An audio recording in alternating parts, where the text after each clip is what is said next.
Hi hello viewers, welcome to ఆకాశం news. నిన్న కౌన్ బనేగా కరోర్పతి ఒక షో వస్తుందా హిందీలో. అందులో ఒక వింత ఘటన చోటు చేసుకుంది. అసలు ఏంటి దాని గురించి ఏంటి ఇప్పుడు ఒకసారి వీడియోలో చూద్దాం.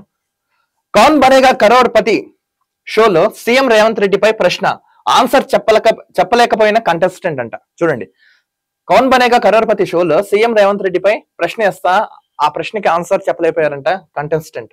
అసలు ఏంటో చూద్దాం. తెలంగాణ సీఎం రేవంత్ రెడ్డిపై ప్రముఖ టీవీ షో కౌన్ బనేగా కరోర్పతి కార్యక్రమంలో ప్రశ్న అడిగారు. బిగ్ బి హోస్ట్ గా వ్యవహరిస్తున్న హిందీ షోలో పాల్గొన్న లేడీ కంటెస్టెంట్ కు రేవంత్ రెడ్డికి సంబంధించిన ప్రశ్న అడిగారు. అయితే ఆ ప్రశ్నకు కంటెస్టెంట్ సమాధానం చెప్పలేకపోయింది. దీంతో ఆమెకున్న లైఫ్ లైన్ ఉపయోగించుకుంది. చివరికి సరైన సమాధానం చెప్పి తర్వాతి ప్రశ్నకు వెళ్ళగలిగింది. ఇంతగా ప్రశ్న ఏంటి? ఎంత విలువ చేసే ప్రశ్న. నిన్న రేవంత్ రెడ్డి గారికి సంబంధించిన ఒక క్వశ్చన్ కౌన్ బనేగా కరోర్పతి షోలో ఆ షో హోస్ట్ చేస్తున్న అమితాబ్ బచ్చన్ గారు ఉన్నారు. నిజంగా ఆ షోకి కంటెస్టెంట్ గా వచ్చిన ఒక లేడీని 40,000 రూపాయలకు సంబంధించిన ఒక క్వశ్చన్ అడిగారంట. అసలు ఏంటది, దానికి ఆవిడ ఎందుకు లైఫ్ లైన్ యూస్ చేసుకుంది ఏంటో ఒకసారి వివరంగా ఇంకా చూద్దాం. ఇదే చూడండి, కేబీస్ లో రేవంత్ రెడ్డిపై ప్రశ్న.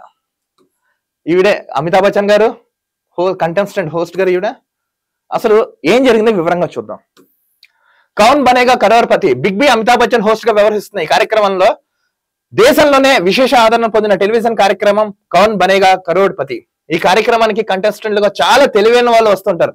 అందులో అడిగే ప్రశ్నలు చాలా సింపుల్ గా ఉన్నట్లే ఉంటాయి, కానీ హాట్ సీట్ లో కూర్చున్న కంటెస్టెంట్లు కొన్ని సందర్భాల్లో కన్ఫ్యూజ్ చేస్తుంటాయి. అయితే కేబీసీ కార్యక్రమంలో లేడీ కంటెస్టెంట్ పాల్గొనగా ఆమెను తెలంగాణ ముఖ్యమంత్రి రేవంత్ రెడ్డికి సంబంధించిన ప్రశ్న అడిగారు బిగ్ బి. అయితే ఆ ప్రశ్నకు ఆ యువతి సమాధానం చెప్పలేకపోవడం ఆశ్చర్యం. ఈ నెల 15న ప్రసారమైన కౌన్ బనేగా కరోర్పతి ఎపిసోడ్ లో 40,000 ప్రశ్నగా సీఎం రేవంత్ రెడ్డికి సంబంధించిన ప్రశ్న అడిగారు బిగ్ బి. అయితే ఈ ప్రశ్న ఏంటంటే, రేవంత్ రెడ్డి ఏ రాష్ట్రం ముఖ్యమంత్రిగా ప్రమాణ స్వీకారం చేశారు? ఈ ప్రశ్నకు గాను ఛత్తీస్గఢ్, తెలంగాణ, మధ్యప్రదేశ్, ఆంధ్రప్రదేశ్ ఆప్షన్ గా ఇచ్చారు. అయితే ఈ ప్రశ్నకు సమాధానం చెప్పలేకపోయింది యువతి. ఆలోచనలో పడిందంట.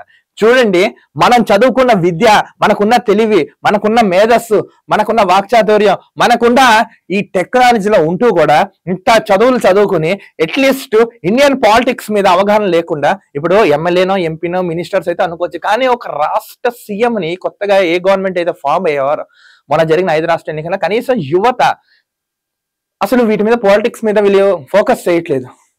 వీళ్ళు ఎంతసేపు చదువు ఇవి తప్ప కానీ దేశం గురించి కానీ పాలిటిక్స్ గురించి కానీ వాళ్ళకి అవగాహన లేదు, పట్టించుకోవట్లేదు. ఎంతసేపు ఆ సోషల్ మీడియా చెత్త స్క్రాప్ బ్యాచ్ గా కూర్చుంటారు, కానీ కొంచెం జీవితానికి ఉపయోగపడేలాగా వాటి మీద ఏం ఫోకస్ చేయరు. చూడండి, మొన్న జరిగిన 5 రాష్ట్రాల ఎన్నికలు జరిగాయి. ఏంటంటే రాజస్థాన్, మధ్యప్రదేశ్, ఛత్తీస్గఢ్, తెలంగాణ, మిజోరాం. ఈ 5 రాష్ట్ర ఎన్నికల్లో సుమారు 3 రాష్ట్రాల్లో బీజేపీ సొంతం చేసుకుంది. ఒక రాష్ట్రం మిజోరాంలో ప్రాంతీయ పార్టీ అధికారంలోకి వచ్చింది. అలానే తెలంగాణ రాష్ట్రంలో కాంగ్రెస్ పార్టీ అధికారం చేపట్టింది.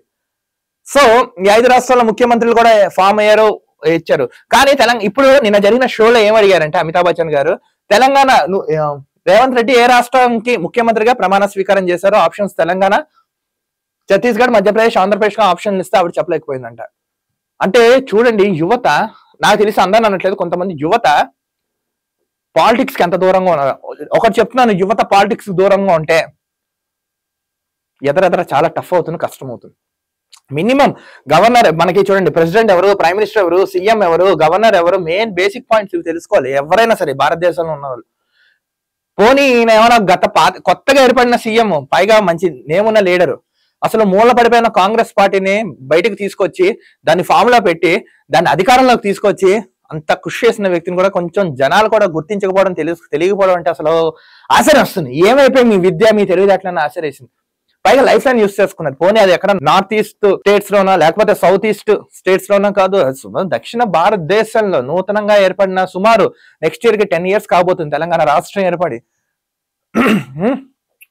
రీసెంట్ గా ఎన్నికలు జరిగాయి. 3వ సారి ముఖ్యమంత్రిగా బాధ్యతలు చేపట్టారు రేవంత్ రెడ్డి గారు. మంచి సోషల్ మీడియాలో హాట్ టాపిక్ అయిన ఆ న్యూస్ యువత కనీసం అవగాహన లేక గుర్తించలేకపోతుందంటే అసలు బాధాకరమైన ఇది. దానికి ఆవిడ లైఫ్ లైన్ ఉపయోగించుకుందంట. సుమారు ఆ ప్రశ్నకి దానికి ఎంత అంటే సుమారు 40,000 రూపాయల క్వశ్చన్ అంటది. దీనికి ఆవిడ లైఫ్ లైన్ యూస్ చేసుకుందంట. ఏం చదువుతున్నారో, మన చదువులు ఎట్టిపోతున్నాయో, మనకున్న మేధాశక్తి ఎట్టిపోతున్నాం, మనకున్న విద్య ఎక్కడిపోతున్నాం, మనకున్న అవగాహన ఎట్టిపోతున్నాం, మనకున్న టెక్నాలజీ ఎక్కడికి పోతున్నాం, యువత మీరే ఆలోచించుకోండి. ఈ సమయంలోనే తనకున్న లైఫ్ లైన్ వాడుకుంది ఆ యువతి. ఆడియన్స్ పోల్ తీసుకోగా ప్రేక్షకులు ఎక్కువ శాతం మంది తెలంగాణని సూచించారు. దీంతో ఆ కంటెస్టెంట్ కూడా మెజారిటీ ఆడియన్స్ అభిప్రాయం తీసుకుని తెలంగాణలో లాక్ చేసింది. తెలంగాణ సరైన సమాధానం కావడంతో ఆ కంటెస్టెంట్ తర్వాత ప్రశ్నకు వెళ్ళిందంట. చూడండి, ఆడియన్స్ పోల్ తీసుకుందంట. వాళ్ళు చెప్పడంతో ఆవిడకి కూడా తెలియదంట ఏం చేస్తారు. అలాంటి తెలివితేటలతో ఉన్నారు ఇప్పుడు ఉన్న వ్యక్తులు. చూడండి, question about Revanth Reddy on Kaun Banega Crorepati. ఎవరో సుధాకర్ ఉడుముల అని చేశారు. The question was Shri Revanth Reddy has taken oath as the chief minister of which state? The contestant use the audience poll life line to answer this question. చూడండి, యువత సోషల్ మీడియాలో ఉంటున్నారా, వాటితో పాటు కొంచెం పాలిటిక్స్ మీద కూడా ఫోకస్ చేయండి. ఎందుకంటే మనం పక్క దేశానికో లేకపోతే ఇంకో చోటకి మనం వెళ్ళట్లేదు కదా, ఉన్న చోటే మనం అడుగుతున్నాం, క్వశ్చన్స్ అడుగుతున్నారు. చూడండి, మంచి 40,000 పోల్ మిస్ చేసుకుంది. కొంచెం వాటి మీద ఫోకస్ చేసుకోండి యువత. పాలిటిక్స్ ని ఎట్టి పరిస్థితుల్లో పట్టుకోండి. పాలిటిక్స్ ని పట్టించుకోకపోతే పొలిటీషియన్స్ మీతో ఆడుకుంటారు. ఇది యథార్థం, వాస్తవం, సత్యం. మరొక వీడియోతో కలుద్దాం. అంతవరకు చూస్తున్నానండి ఆకాశం news. This is Dilip signing off.